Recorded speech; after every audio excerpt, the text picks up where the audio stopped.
Bonjour à tous, comment allez-vous? Aujourd'hui on se retrouve pour une vidéo où je vous montre comment je joue mon Eka Flip. Je précise que c'est ma façon de jouer. Alors, voici mon Eka Flip. Donc je suis niveau 170, bientôt 171. Avec mon équipement que j'ai, je suis à 9300 de PV, ce qui est plutôt pas mal. Je suis à 12 PA, 5 PM. Et 6 PW, sachant que j'ai pas le casque, parce que je suis en train de le craft. Donc, comment je joue mon Eka Flip? Je vais vous mettre mon lien de deck en description, évidemment. Donc moi, je joue tri-éléments. Donc feu, terre et eau. Principalement en dégâts feu et en dégâts terre. Et en dernier, en dégâts eau. Moi, j'adore cette classe car elle est tout simplement polyvalente.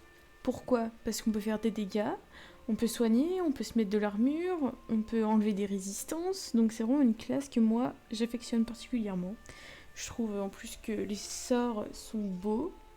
Bon, après, à savoir qu'un Eka Flip, ça se joue sur la chance. C'est cette classe qui est comme ça. Donc à savoir qu'il y a des fois où vous ferez de gros dégâts et d'autres non. Et c'est une classe qui se joue beaucoup sur les critiques. C'est-à-dire que si vous faites pas de critiques, ben, en général vous faites pas énormément de dégâts, mais ça reste correct tout de même. Donc là je suis niveau 170, mais ça peut aussi servir aux débutants, aux bas level. Le deck reste le même au final. Et l'équipement ensuite c'est à vous de le faire. Donc moi je suis mono-mêlée. Je vais vous montrer mes aptitudes. Donc, j'ai mis en intelligence de la résine élémentaire, ce qui est normal sur à peu près tous les persos. Ensuite, j'ai maxé mes points de vie. Après, tout dépend de comment vous voulez le jouer. Si vous voulez qu'il soit un petit peu tank, vous pouvez mettre dans de la barrière. Si vous avez dans votre team un ennemi, ben, vous pouvez mettre un soin reçu. Ça peut toujours être utile. Ou carrément de la vie en armure. Ensuite en force, donc j'ai maxé ma maîtrise mêlée parce que c'est surtout mêlée. Enfin moi du moins je le joue surtout mêlée. J'ai mis 15 de monocy parce que bon elle a quand même dans mon deck il y a quand même des sorts zones. Donc j'ai préféré pas maxer mono-cible et mettre le reste en élémentaire. En agilité, moi j'ai mis 5 de volonté parce qu'elle a un sort de Ralpea aussi. Donc vaut mieux en mettre un petit peu. Et dans tacle et esquive, vu que je joue mêlée, je préfère que mes ennemis soient à mon corps à corps. Et si j'ai besoin de soins et qu'il faut que je m'éloigne, j'aime bien aussi avoir d'esquive. Donc j'ai mis dans tacle et esquive. L'initiative, c'est pas vraiment nécessaire, donc j'en ai pas mis.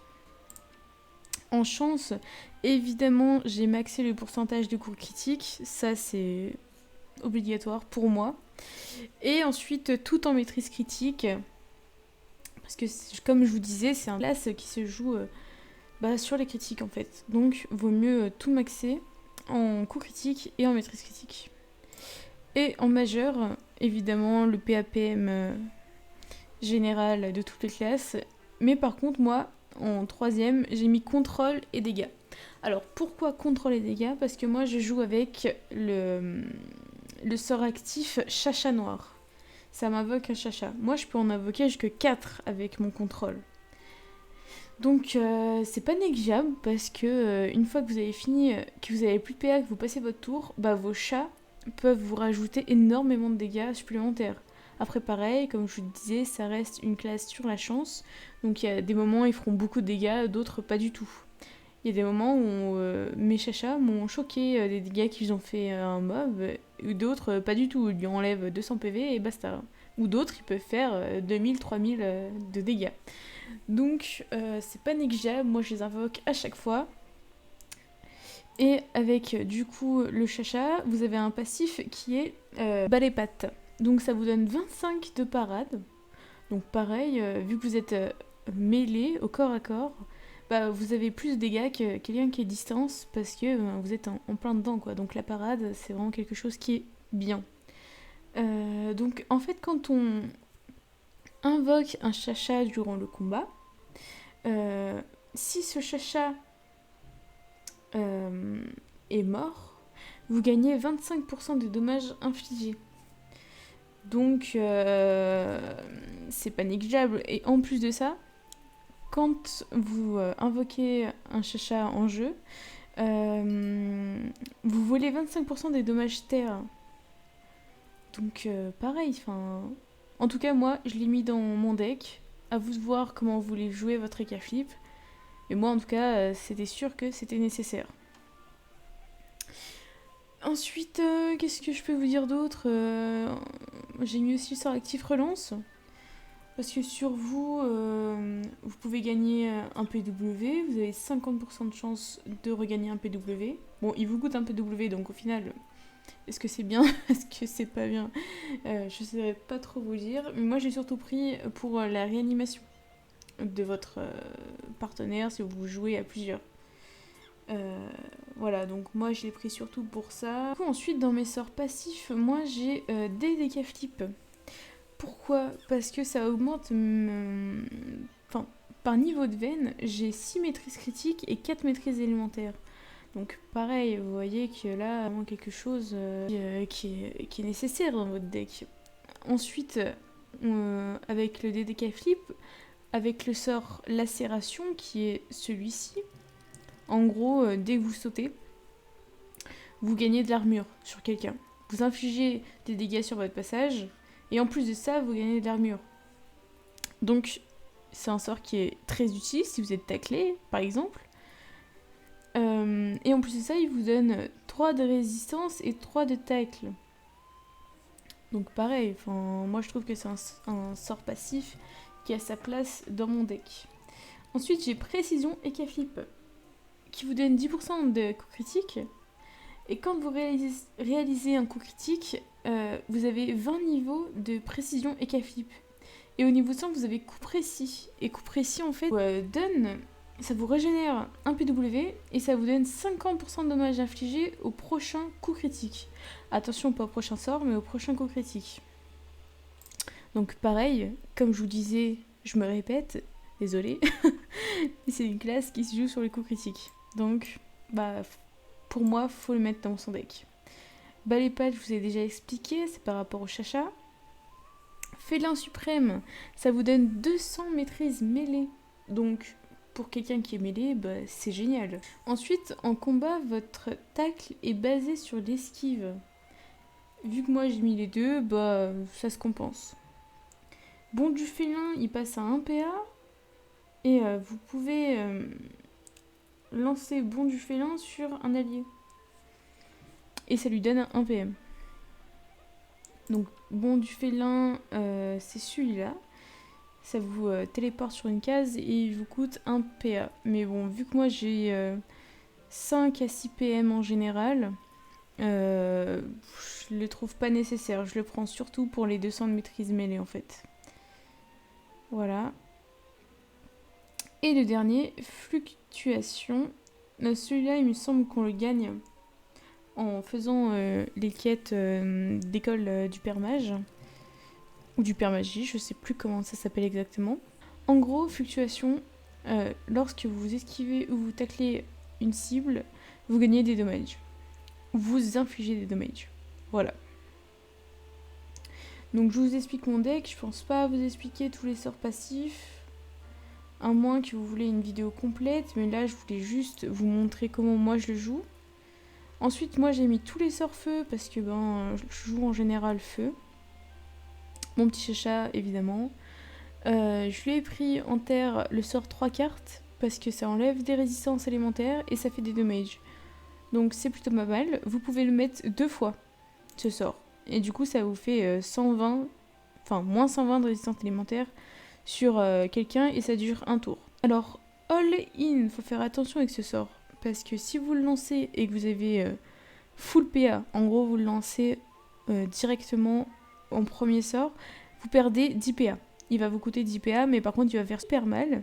Et vous aurez 10% de chance d'effectuer moins 4 PA, ou moins 2, ou moins 3, enfin, c'est un pourcentage de chance. Donc le sort RAL-PA est celui-ci. Celui-là, je vous ai déjà expliqué. Celui-ci peut vous servir à soit faire des dommages en attirant votre cible, ou soit vos alliés. Donc c'est quand même un sort qui est plutôt utile. Et le dernier, Pupus. Alors Pupus, ça inflige des dommages, ça soigne et ça régénère un PW à votre allié.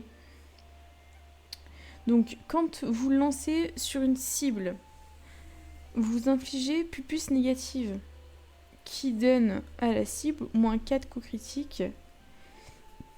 Et en fin de votre tour, lui inflige encore des dommages et ça transmet donc les Pupus, qui est ce sort, aux cibles qui sont autour de lui. Donc ils prendront également des dégâts. Et Pupus positif, ça marche de la même façon, sauf que c'est l'inverse. Ça donne des coups critiques et ça soigne vos alliés. Et ça transmet également, ça peut soigner une zone d'alliés. Voilà, donc ça c'est expliqué. Donc avec les sorts feu, vous augmentez votre veine. Je vais vous montrer en combat directement.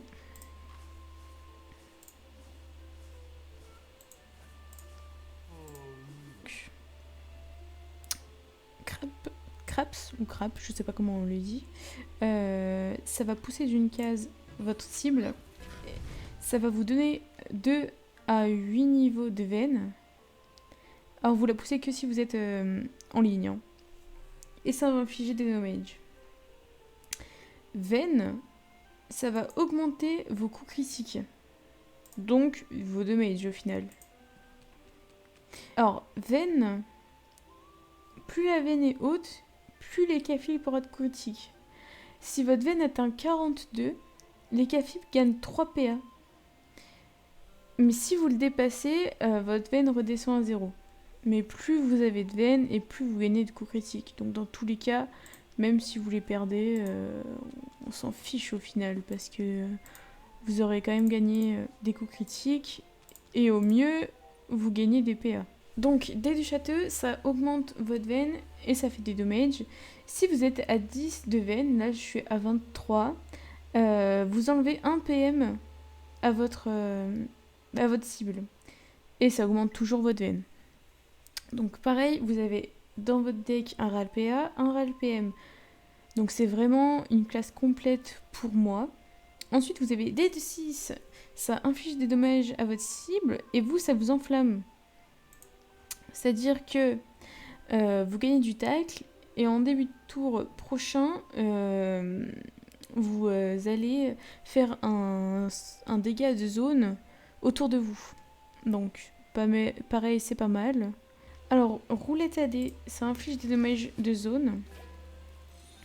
Vous voyez, là, je suis montée à 42. J'ai gagné 3 PA. Donc, c'est plutôt pas mal. Donc, je disais, ça inflige des dégâts de zone. Si votre cible est sur une case rouge, elle prend énormément de dégâts. Si votre allié est sur une case bleue, quand vous lancez ce sort, votre allié va gagner entre 5 et 30% de dommages. Donc c'est pas mal. Finir des rebondissants. Ça inflige des dégâts à votre cible. Ça augmente votre veine également. Et c'est un sort à rebond. Donc un sort de zone. S'il y aurait eu une autre cible là, lui aurait pris 5008 et celui d'après aurait pris moins de dégâts, mais aurait quand même pris cher. Voilà, je pense qu'on a fait le tour de comment moi je le joue. Si vous avez des questions, n'hésitez pas à me les mettre en commentaire. Moi comme familier, j'ai un Minotaur. Pourquoi? Parce qu'il me donne des coups critiques, de la maîtrise critique et de la maîtrise mêlée, donc c'est parfait pour ma classe. Si vous voulez une vidéo où je vous montre tous les familiers qui peuvent correspondre à vos attentes, dites-le moi en commentaire. Voilà, je pense que j'ai fait le tour. D'ailleurs, si vous avez des plumes de serre d'acier à vendre, écrivez-moi en commentaire parce que j'en ai besoin pour augmenter ma Dora-Borette. Donc ça me serait plutôt utile. C'est la fin de cette vidéo. Si vous voulez vraiment une vidéo complète sur une explicative de la classe Ekaflip où carrément je vous explique tous ces sorts passifs, tous ces sorts actifs, tous ces sorts au final, dites-le moi en commentaire et je referai une vidéo complète. Là c'était vraiment pour vous montrer comment moi je joue mon Ekaflip. Chacun a sa façon de le jouer comme je le disais au départ. Et puis, mis à part ça, n'hésitez pas à vous abonner, à commenter, à liker la vidéo. N'oubliez pas d'activer la cloche de notification. Je vous fais de gros bisous et à la prochaine.